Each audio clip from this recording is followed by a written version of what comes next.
Guys अभी तक हमने कौन सा एटम कैटायन के फॉर्मेशन को प्रेफर करेगा या फिर कौन सा एटम एनायन के फॉर्मेशन को प्रेफर करेगा, इसको डिसाइड करने के लिए आयोनाइजेशन एनर्जी और इलेक्ट्रॉन एफिनिटी, ये दो कॉन्सेप्ट हमने डिस्कस किया था।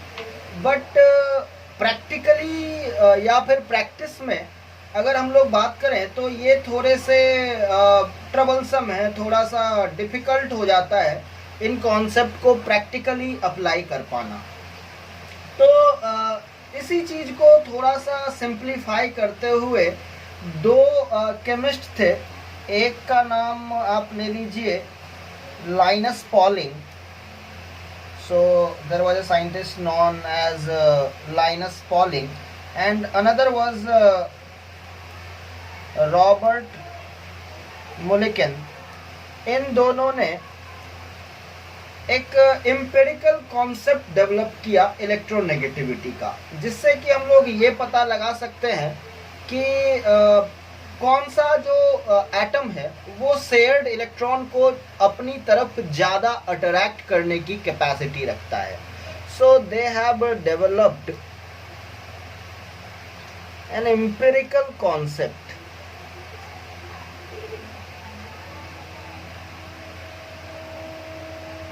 of electronegativity.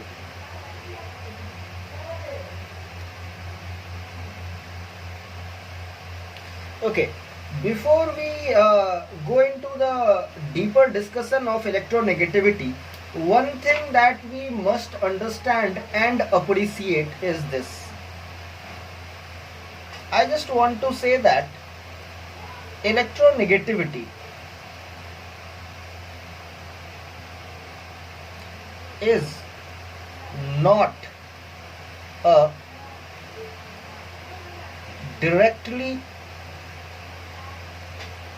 measurable quantity.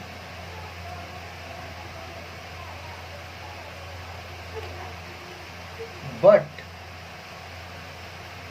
it is a concept used by chemists on intuitive basis. So ये आयोनाइजेशन एनर्जी और इलेक्ट्रॉन एफिनिटी के कॉन्सेप्ट से बिल्कुल अलग है। उनको हम लोग एक्चुअली मीजर कर सकते हैं, डायरेक्टली मीजर कर सकते हैं, उनकी एक पर्टिकुलर वैल्यू हम लोग उन चीज़ों को असाइन कर सकते हैं। बट अनलाइक दोज, इलेक्ट्रोनेगेटिविटी एक इंट्यूटिव कॉन्सेप्ट है, एक एम्पिरिकल कॉन्सेप्ट है जो कि केमिस्ट्स अपनी सुविधा के लिए यूज करते हैं। And just to go further I can say that electronegativity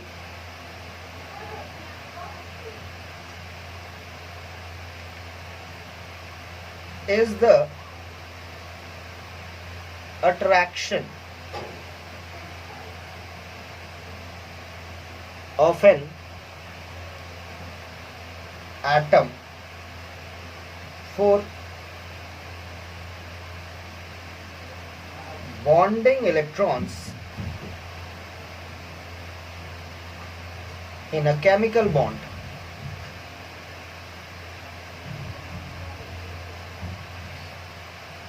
कहने का मतलब ये हुआ कि जो भी बॉन्डिंग या बॉन्ड फॉर्मेशन में इलेक्ट्रॉन्स पार्टिसिपेट करते हैं, उनको अट्रैक्ट करने का जो टेंडेंसी होता है उसे हम लोग यहाँ पे इलेक्ट्रोनेगेटिविटी कह सकते हैं।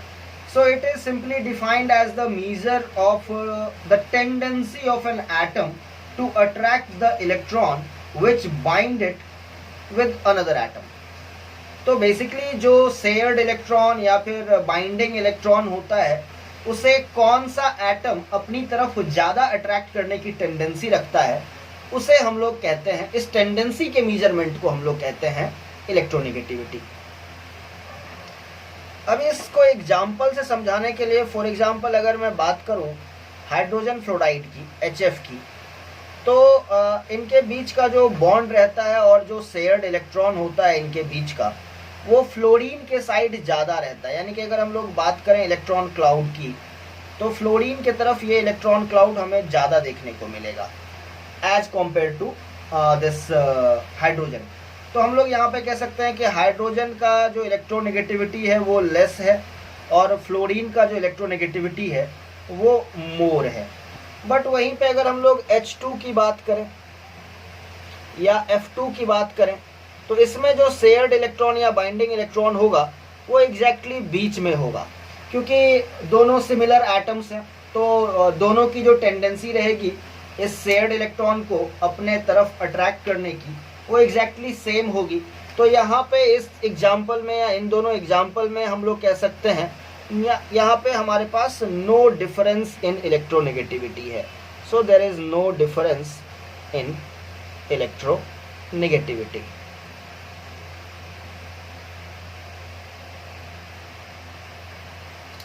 नाउ इलेक्ट्रोनेगेटिविटी के कंपैरिजन के लिए हमारे पास बहुत सारे स्केल्स हैं। फॉर एग्जांपल हमारे पास एक तो सबसे जो फेमस है वो है पाउलिंग स्केल। इसके अलावा हमारे पास ऑलरेड स्केल भी है और इसके अलावा हमारे पास रोचाउ स्केल भी है। ये सारे इलेक्ट्रोनेगेटिविटी के कंपैरिजन के डिफरेंट स्केल्स हैं। So these are different scales for comparison of electronegativity. तो यहाँ पे सबसे इम्पोर्टेंट जो है हमारे लिए वो पॉलिंग स्केल है। तो जैसा कि हम लोग एग्जाम्पल पर्पस से थोड़ा सा बात कर लें, तो हाइड्रोजन का जो पॉलिंग स्केल में इलेक्ट्रोनेगेटिविटी का वैल्यू दिया जाता है दैट इज़ 2.1। इसके बाद हम लोग आ जाते हैं, हीलियम को छोड़ देते हैं, लिथियम पे आ जाते हैं। तो लिथियम का 1.1 है। बेरिलियम की बात कर लें तो इट इज़ 1.5। बोरॉन की बात करें तो इट इज़ 2.0। कार्बन की बात करें तो इट इज़ 2.5। नाइट्रोजन की बात करें तो इट इज़ 3.0। ऑक्सीजन की बात करें तो इट इज़ 3.5। और अगर फ्लोरीन की बात करें तो इट इज़ 4.0 है। इसके बाद हम लोग सोडियम की बात कर लेते हैं। So sodium is 0.9। मैग्नीशियम की भी बात कर लेते हैं। So magnesium is 1.2। Aluminium is 1.5। Silicon is 1.8। phosphorus is 2.1, sulfur is 2.5, chlorine is 3.0। तो अगर हम लोग एक पर्टिकुलर ग्रुप को पूरा करना चाहें तो मैं ये पहले ग्रुप को पूरा कर लेता हूँ। So let us right potassium, इसका 0.8 है। पोटेशियम के बाद रुबीडियम पे आ जाइए, तो रुबीडियम का भी 0.8 ही है।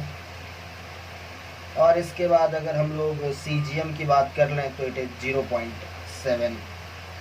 और अगर हम लोग हेलोजन एलिमेंट को देख लें तो क्लोरीन के बाद ब्रोमीन पे आ जाइए, तो bromine is 2.8 and iodine is 2.5। तो यहाँ पे हम लोग कुछ कंक्लूजन्स ड्रॉ कर सकते हैं। पहले तो अगर हम लोग सेम पीरियड में लेफ़्ट से राइट जा रहे हैं तो क्लियरली हम लोग देख सकते हैं कि इलेक्ट्रोनेगेटिविटी बढ़ता है। सो अगर हम लोग सेम पीरियड में फ्रॉम लेफ़्ट टू राइट इस डायरेक्शन में मूव करते हैं तो हमारा जो इलेक्ट्रोनेगेटिविटी है वो बढ़ता है। सो इलेक्ट्रोनेगेटिविटी इंक्रीजेस। और अगर हम लोग एक ग्रुप में टॉप टू बॉटम की बात करें तो हम लोग क्लियरली देख सकते हैं कि इलेक्ट्रोनेगेटिविटी जो है वो डिक्रीज कर रहा है. So if we move from top to bottom in the same group, then electronegativity decreases. तो ये एक बहुत ही इम्पोर्टेंट कॉन्सेप्ट है. फ्लोरीन की अगर इलेक्ट्रोनेगेटिविटी की बात की जाए तो ये हमारे पास हाईएस्ट आ रहा है, और अगर सीजियम की बात की जाए तो ये लोएस्ट आ रहा है. सो पूरे पीरियडिक टेबल में सीजियम का जो इलेक्ट्रोनेगेटिविटी है वो मिनिमम है, और अगर हम लोग फ्लोरीन की बात करें तो ये फिर हमारे पास मैक्सिमम आता है. So students, next we will discuss about ionic bond. और इससे पहले कि हम लोग आयनिक बॉन्ड के फॉर्मेशन को बेसिक कॉन्सेप्ट से समझें, we will try to understand its historical background, कि किस तरीके से ये कॉन्सेप्ट्स डेवलप होते हैं. इसको थोड़ा सा हमें समझना पड़ेगा. तो सबसे पहले जिन केमिस्ट का नाम आता है वो है कौशल. सो सबसे पहले जो कौशल थे, उन्होंने ये पॉइंट आउट किया था कि जो एटम्स होते हैं वो इलेक्ट्रॉन का लॉस या गेन करते हैं to get stable electronic configuration, that is the noble gas electronic configuration. So just to mention him, Kossel pointed out that atoms lose or gain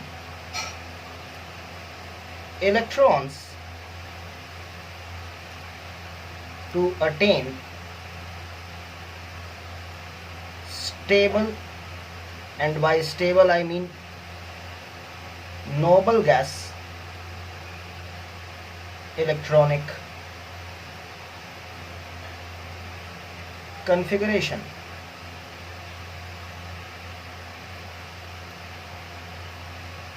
तो ये सबसे पहला डेवलपमेंट था to understand the ionic bonding, कि कोई भी atom जो है वो क्यों आयन में कन्वर्ट होता है. So the basic idea is to get this noble gas configuration. यहाँ पे ऑब्वियसली हम लोग सोडियम क्लोराइड के एग्जाम्पल से समझते हैं इस स्टेटमेंट को. फॉर एग्जांपल अगर हम लोग सोडियम की बात करें तो इसका इलेक्ट्रॉनिक कन्फिग्रेशन हो जाता है 281, और ये रिएक्ट करता है क्लोरीन के साथ, और इसका इलेक्ट्रॉनिक कन्फिग्रेशन हो जाता है 287. और नाउ सोडियम कन्वर्ट हो जाता है सोडियम आयन Na+ आयन में, और इसका अभी इलेक्ट्रॉनिक कन्फिग्रेशन 28 हो जाएगा, which is similar to neon. और क्लोरीन जो है वो क्लोराइड आयन में कन्वर्ट हो जाएगा Cl-, और अभी इसका इलेक्ट्रॉनिक कन्फिग्रेशन 2,8,8 हो जाएगा, which is similar to argon. तो इस तरीके से हमने देखा कि जो एटम्स हैं वो इलेक्ट्रॉन का लॉस या गेन करते हैं to attain noble gas electronic configuration. तो यहाँ पे जो एक बात इम्पॉर्टेंट है और आपको ध्यान देनी चाहिए वो ये है कि यहाँ पे 1 मोल sodium atom loses 1 mole of electrons to convert into 1 mole of sodium ion. और ये जो 1 मोल इलेक्ट्रॉन का लॉस हो रहा है यहाँ पे, वही 1 मोल इलेक्ट्रॉन जो है वो क्लोरीन एटम गेन करता है. So we will also write 1 mole of chlorine atom gains 1 mole of electrons to convert into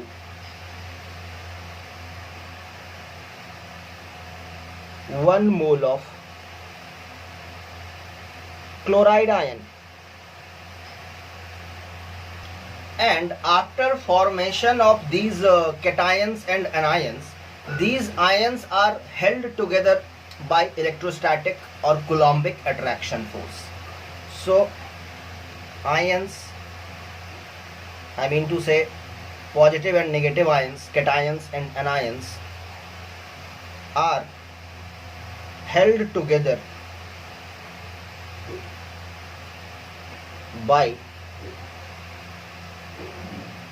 Coulombic or electrostatic attraction force.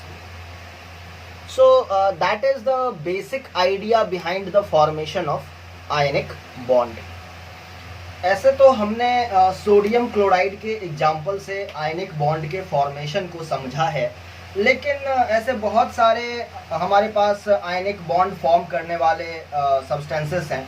For example हम लोग कुछ एग्जांपल लेना चाहेंगे. So it is like potassium chloride, ये भी हमारा आयनिक बॉन्ड फॉर्म करता है.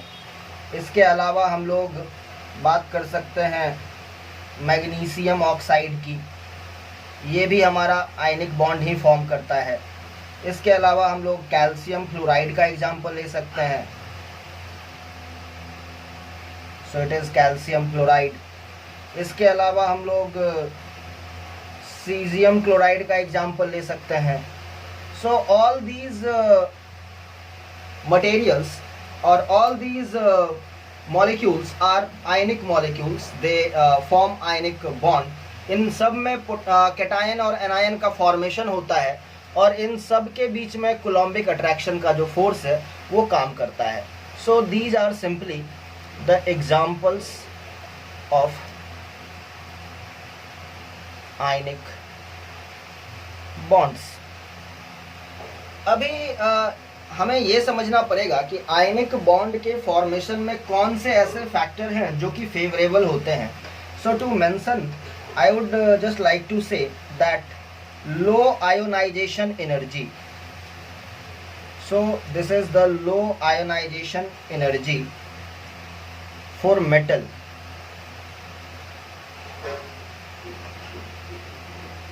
And high and negative electron affinity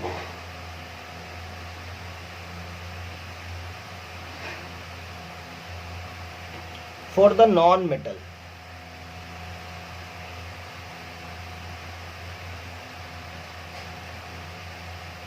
Favors ionic bonding. So this is the required condition under which we will see the formation of ionic bond. तो पहला तो ये है कि जो हमारा मेटल वाला पार्ट है, for example potassium, magnesium, calcium या सीजियम, इनका जो आयनाइजेशन एनर्जी है वो काफ़ी लो होता है. कहने का मतलब they can easily lose their electron and convert into some positive ions, cations. और वहीं पे अगर हम लोग नॉन मेटल की बात करें, फॉर एग्जांपल यहाँ पे हम लोग क्लोरीन, ऑक्सीजन, फ्लोरीन या क्लोरीन की बात अगेन करें, तो ये सारे ऐसे नॉन मेटल्स हैं जिनका इलेक्ट्रॉन एफिनिटी काफ़ी लार्ज होता है और नेगेटिव होता है. तो इलेक्ट्रॉन एफिनिटी लार्ज और नेगेटिव होने का मतलब ये है कि जब इनमें इलेक्ट्रॉन का एडिशन होता है तो एनर्जी इवॉल्व होती है, एनर्जी रिलीज होती है और ज़्यादा अमाउंट में एनर्जी रिलीज होती है. तो ये दो फैक्टर्स ऐसे हैं जो कि आयनिक बॉन्डिंग को फेवर करते हैं. अभी जैसे कि हम लोग बोल सकते हैं कि हमारा जो ग्रुप 1 और 2 होता है, यानी कि अल्कली मेटल्स का जो हमारे पास ग्रुप है अल्कली, एंड सेकंड वाला जो है अल्कलाइन अर्थ मेटल्स, इनका आयोनाइजेशन एनर्जी बहुत कम होता है. So they have got low ionisation energy, can form ionic bonds with halogens.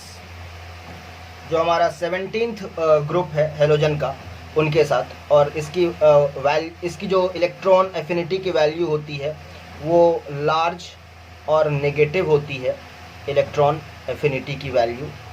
तो इस वजह से यूजुअली जो अल्कली और अल्कलाइन अर्थ मेटल हैं वो हेलोजेंस के साथ मिल करके आयनिक बॉन्ड्स फॉर्म करते हैं। तो ये तो सिंपल सा एक स्टेटमेंट हो गया। बट इसके अलावा जो मेटल ऑक्साइड्स हैं और मेटल सल्फाइड्स हैं वो भी हमारे पास कुछ एक्सटेंट तक आयनिक बॉन्ड ही फॉर्म करते हैं। बट वहाँ पे थोड़ा सा एक्स्ट्रा केयर या फिर एक्स्ट्रा कॉन्सेप्ट इन्वॉल्व है जिसको कि हम लोग थोड़ा डीपली स्टडी करना चाहेंगे। So here I just want to conclude that metal oxides and sulfides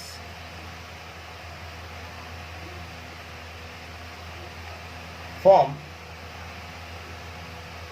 ionic bond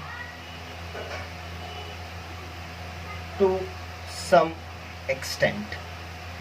तो मैं यहाँ पे सम एक्सटेंट क्यों बोल रहा हूँ, तो आपको याद होगा जब हम लोग इलेक्ट्रॉन एफिनिटी की बात कर रहे थे तो हमने बताया था कि इलेक्ट्रॉन एफिनिटी जो होता है, फॉर एग्जांपल ऑक्सीजन की बात कर लें तो इलेक्ट्रॉन एफिनिटी अगर हम लोग ऑक्सीजन की देखें तो फर्स्ट इलेक्ट्रॉन एफिनिटी जो होता है वो तो नेगेटिव होता है, -141 किलो जूल पर मोल, आपको याद होगा।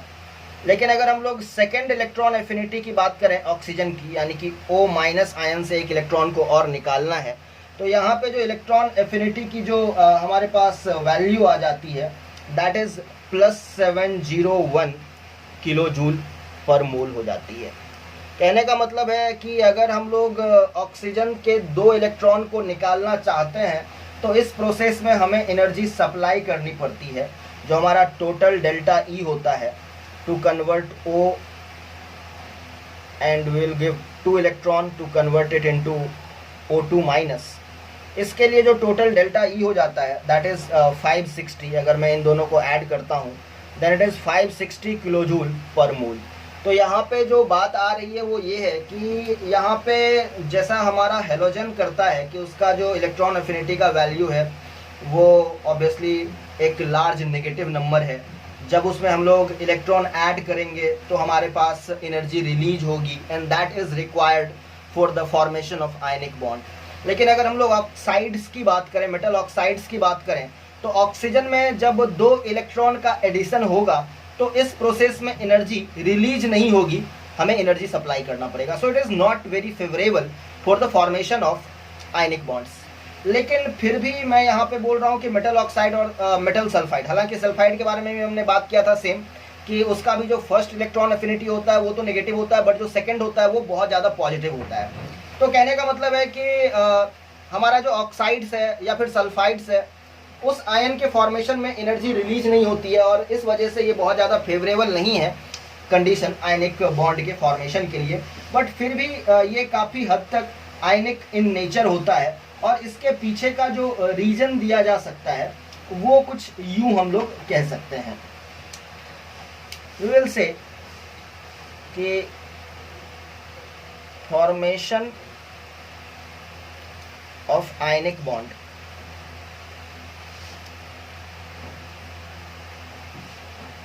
among metal oxides and sulfides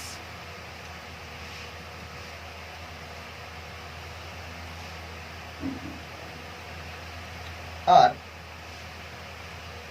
facilitated by higher lattice energy value of metallic oxides and sulfides।